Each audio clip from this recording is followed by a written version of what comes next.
Politics heat ను పెంచుతున్నాయి. ఎన్నికల ఏడాది కావడంతో ప్రధాన పార్టీలు దూకుడు పెంచే పనిలో పడ్డాయి. గత ఎన్నికల్లోనూ ఈ సీటు ఎంతో ఆసక్తిని రేపింది. 2018 ఎన్నికల్లో ఈ సీటు నుంచి రేవంత్ రెడ్డి ఓడిపోవడం, బీఆర్ఎస్ అభ్యర్థి గెలిచారు. మళ్లీ రేవంత్ రెడ్డి సొంత ఇలాఖలో పావులు కదుపుతున్నారు. దీంతో వచ్చే ఎన్నికల్లో కొడంగల్ సీటు మరోసారి ఇరు పార్టీలకు సవాల్గా మారడం ఖాయంగా కనిపిస్తుంది.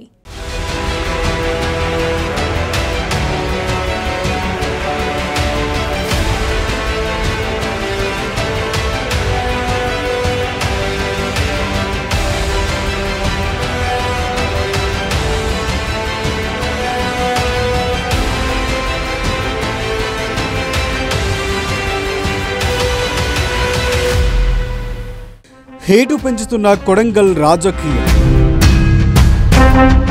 మళ్ళీ కొడంగల్ వైపు రేవంత్ చూపు.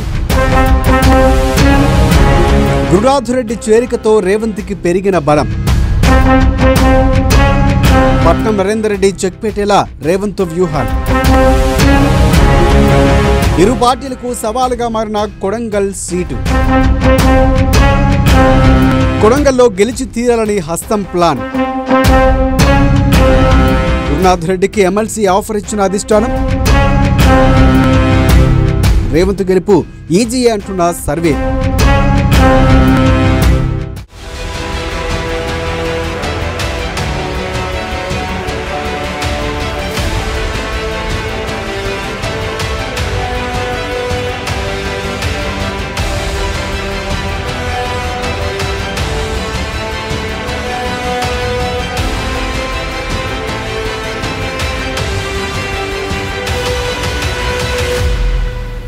యావత్తు తెలంగాణ ప్రజల దృష్టిని ఆకర్షిస్తున్న హాట్ అసెంబ్లీ సీట్ల లిస్టులో వికారాబాద్ జిల్లాలోని కొడంగల్ పేరు కూడా ఉంటుంది. ఇది తెలంగాణ కాంగ్రెస్ చీఫ్గా ఉన్న రేవంత్ రెడ్డి సొంత నియోజకవర్గం. ఆయన 2009, 2014 అసెంబ్లీ పోల్స్లో ఇక్కడి నుంచే ఎమ్మెల్యేగా గెలిచారు. అయితే 2018 పోల్స్లో మాత్రం ఫలితం రివర్స్ అయింది. బీఆర్ఎస్ అభ్యర్థి పట్నం నరేందర్ రెడ్డి అనూహ్యంగా 9319 ఓట్ల మెజార్టీతో అప్పటి కొడంగల్ సిట్టింగ్ ఎమ్మెల్యే రేవంత్ రెడ్డిపై గెలిచారు. ఆ తర్వాత 2019లో మల్కాజ్గిరి పార్లమెంటు స్థానం నుంచి పోటీ చేసిన రేవంత్ లోకసభకు ఎన్నికయ్యారు. ఆ తర్వాతే రేవంత్ తెలంగాణ కాంగ్రెస్ అధ్యక్షుడు అయ్యారు.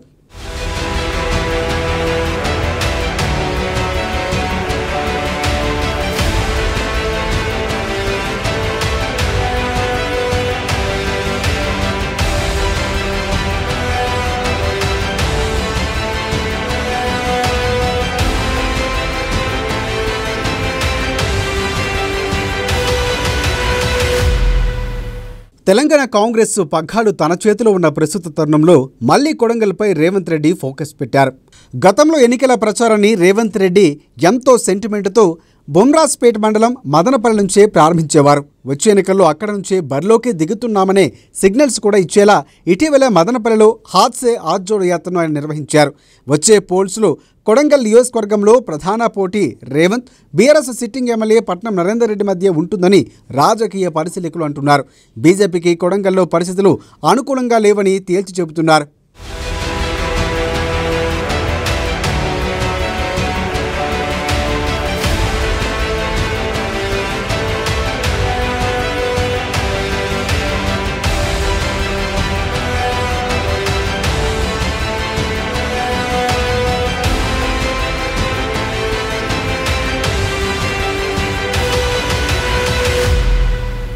కొడంగల్పై తన పట్టును మరింత పెంచుకునే దిశగా రేవంత్ రెడ్డి పావులు కదుపుతున్నారు.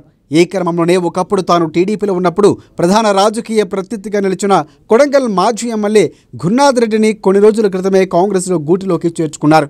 గురునాథ్ రెడ్డి కొడంగల్ అసెంబ్లీ స్థానం నుంచి 5 సార్లు ఎమ్మెల్యేగా గెలుపొందారు. 2009లో రేవంత్ రెడ్డి టీడీపీలో ఉన్నప్పుడు గురునాథ్ రెడ్డి కొడంగల్ స్థానంలో కాంగ్రెస్ తరఫున పోటీ చేసి ఓడిపోయారు. 2014లో రేవంత్ రెడ్డి టీడీపీలో ఉండగా గురునాథ్ రెడ్డి బీఆర్ఎస్ తరఫున పోటీ చేసి ఓడిపోయారు. ఈ విధంగా మంచి ఫాలోయింగ్ ఉన్న గురునాథ్ రెడ్డి కాంగ్రెస్లో చేరటంతో కొడంగల్ అసెంబ్లీ స్థానంలో రేవంత్ రెడ్డి బలం మరింత పెరిగిందని కొందరు విశ్లేషిస్తున్నారు.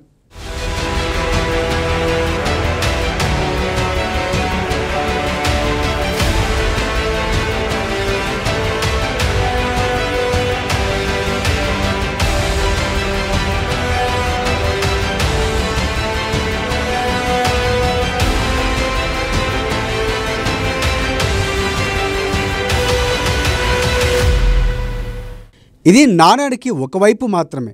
నాణెం మరోవైపును చూస్తే మాజీ MLA Revanth Reddy, sitting MLA Narender Reddy ఇద్దరు నాన్ లోకల్ నాయకులని, తనకే కొడంగల్ టికెట్ ఇవ్వాలని గురునాథ్ రెడ్డి తొలుత వారించారని సమాచారం. అయితే ఫ్యూచర్లో ఎమ్మెల్సీగా చేస్తామని కూడా కాంగ్రెస్ చీఫ్ మల్లికార్జున ఖర్గే నుంచి హామీ లభించడంతో రేవంత్కు సపోర్ట్ చేసేందుకు సంసిద్ధత వ్యక్తం చేశారట. మరోవైపు బీఆర్ఎస్ ఎమ్మెల్యే పట్నం నరేందర్ రెడ్డి ఇప్పటి నుంచే గ్రౌండ్ వర్క్ మొదలుపెట్టేశారు. గతంలో వరుసగా 2 సార్లు ఎమ్మెల్యేగా గెలిచిన రేవంత్ రెడ్డి నియోజకవర్గ సమస్యలు గాలికి వదిలేశారని ఆయన విమర్శిస్తున్నారు.